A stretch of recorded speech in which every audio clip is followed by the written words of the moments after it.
Telangana public service commission నుంచి ఒక కొత్త నోటిఫికేషన్ వచ్చింది. పొల్యూషన్ కంట్రోల్ బోర్డులో స్టేట్ వైజ్గా ఒక 20 పోస్టులను కూడా మంజూరు చేయడం జరిగింది. ఇందుకు సంబంధించి కూడా ఆన్లైన్ అప్లికేషన్కి సంబంధించి నోటిఫికేషన్ కూడా ఇవ్వడం జరిగింది. 27వ తారీఖు నుంచి ఆన్లైన్ అప్లికేషన్స్ అన్నిటి కూడా ఇవ్వడానికి అప్లికేషన్స్ అంతా కూడా తీసుకోవడం జరుగుతుంది. సో మరి ఇది 20 పోస్టులు ఎవరి కోసం అని అంటే, ఏదైనా డిగ్రీ ఉండి ఒక కంపల్సరీగా కెమిస్ట్రీ సబ్జెక్ట్ ఉన్న వాళ్ళకు మాత్రమే ఈ పోస్టులు అర్హత ఉండడం జరుగుతుంది. ఎందుకంటే ఈ పోస్టులకు సంబంధించి అసిస్టెంట్ సైంటిస్ట్ గ్రేడ్ 2కి సంబంధించిన పోస్ట్ కాబట్టి కంపల్సరీ కెమిస్ట్రీ ఒక సబ్జెక్ట్గా ఉన్నవారు మాత్రమే దీనికి సంబంధించిన వారు అర్హులుగా ఉండడం జరుగుతుంది. దాదాపుగా మీరు పే స్కేల్కి సంబంధించి చూసుకున్నట్టయితే 45,000 నుంచి వెళ్ళి 1,24,000 వరకు కూడా పే స్కేల్ ఉండడం జరిగింది.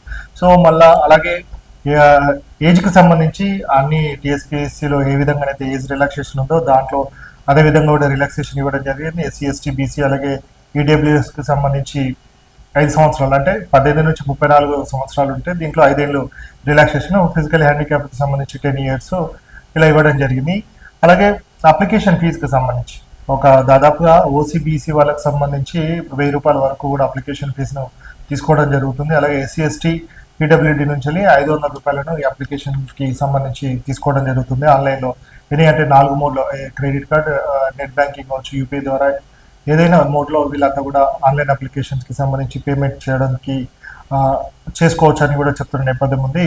అలాగే ఎగ్జామినేషన్ ఫీజుకి సంబంధించి ఏదైతే సబ్మిషన్కి సంబంధించి 1,500 కాకుండా ఎగ్జామ్ ఫీజు అనేది ఒక 80 రూపాయలు కూడా తీసుకోవడం జరుగుతుంది. ఇది ఎవరైతే అన్ఎంప్లాయిడ్ అప్లికేట్స్ ఉండడం జరిగిందో వారికి 80 రూపాయలను ఎగ్జామ్షన్ చేయడం జరిగింది. ఎవరైతే గవర్నమెంట్ ఎంప్లాయీస్ ఉండి మళ్ళీ ఎగ్జామ్ రాస్తారో అట్లాంటి వారికి మాత్రం వాళ్ళు ఈ డబ్బులు చెల్లించాల్సిన అవసరం ఉంటుంది. సో మరి ఈ ఎక్కడెక్కడ సెంటర్స్ ఉన్నాయి, ఇది ఏదంటే అసిస్టెంట్ సైంటిస్ట్ గ్రేడ్ 2కి సంబంధించి చూసుకున్నట్టయితే హైదరాబాద్ జ్యుడిక్షన్ ఏదైతే హెచ్ఎండిఏ పరిధి ఎంతవరకు అయితే ఉండడం జరిగిందో ఆ పరిధిలో ఈ ఎగ్జామ్స్ అంతా కూడా కండక్ట్ చేయడం జరుగుతుంది. అలాగే ఇదే కాకుండా హైదరాబాదే కాకుండా వరంగల్, కరీంనగర్, ఖమ్మం, నిజామాబాద్లో టీఎస్పీఎస్సీ కూడా ఈ సెంటర్స్ ఏర్పాటు చేయడం జరుగుతుంది. సో మరి 20 పోస్టులు ఎవరెవరికి ఉన్నాయి ఏంది అనేది చూసుకున్నట్టయితే ఓపెన్ కేటగిరీలో 7+1 క్యారీ ఫార్వర్డ్గా ఉండడం జరిగింది. ఈడబ్ల్యూఎస్కి సంబంధించి జనరల్ కోటా అనే మొత్తంగా కూడా ఈడబ్ల్యూఎస్లో 2 పోస్టులు, బీసీఏకి సంబంధించి 1, బీసీబీలో 1, బీసీసీలో 0, బీసీడీలో 1, అలాగే ఈలో 0.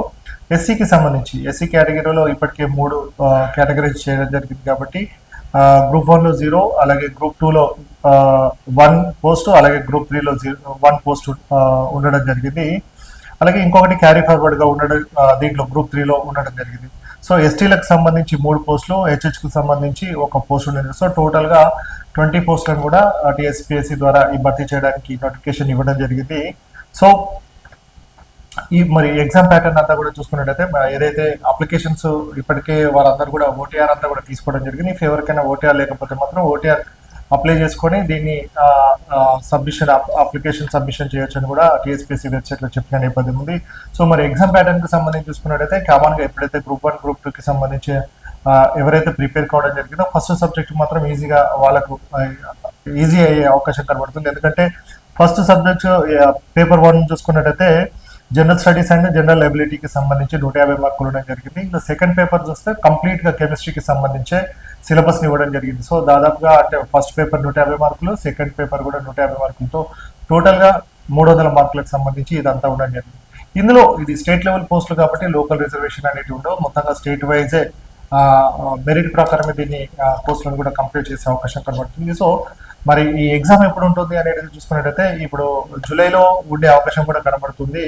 హాల్ టికెట్స్కి సంబంధించిన డౌన్లోడ్ అంతా కూడా బిఫోర్ అంటే 7 days బిఫోర్ హాల్ టికెట్స్ అంతా కూడా డౌన్లోడ్ చేసుకునే అవకాశం ఉందని కూడా టీఎస్పీఎస్సీ తన వెబ్సైట్లో చెప్పడం జరిగింది. సో మొత్తంగా నిరుద్యోగులు ఎవరైతే ఉండడం జరిగిందో అంటే కొంచెమైనా ఊరట లభించే అవకాశం కనబడుతుంది. ఎందుకంటే కెమిస్ట్రీ సబ్జెక్ట్ ఉన్న వాళ్ళందరూ కూడా ఈ 20 పోస్టులకు సంబంధించి చదువుకునే అవకాశం కనబడుతుంది. కాబట్టి మంచి పోస్ట్ కాబట్టి పొల్యూషన్ కంట్రోల్ బోర్డుకు సంబంధించి ఒక 20 పోస్టులు రావడం జరిగిన నేపథ్యం ఉంది. సో ముందు మరిన్ని పోస్టులు వచ్చే అవకాశం కనబడుతుంది కాబట్టి సో మొత్తంగానైతే ఇప్పటికైతే టీఎస్పీఎస్సీ నుంచి ఒక పొల్యూషన్ కంట్రోల్ బోర్డు ఇప్పుడైతే మాత్రం 20 పోస్టులకు సంబంధించిన నోటిఫికేషన్ అయితే జారీ కావడం జరిగింది.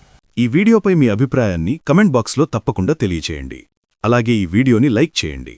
మీరు చేసే ఒక్క లైక్ మరిన్ని వీడియోలు చేయడానికి మాకెంతో ప్రోత్సాహాన్నిస్తుంది. సామాన్యుడి కోసం మేమందించే సమాచారం కోసం సమయం టీవీ ఛానల్ని ఇప్పుడే సబ్స్క్రైబ్ చేసుకోండి.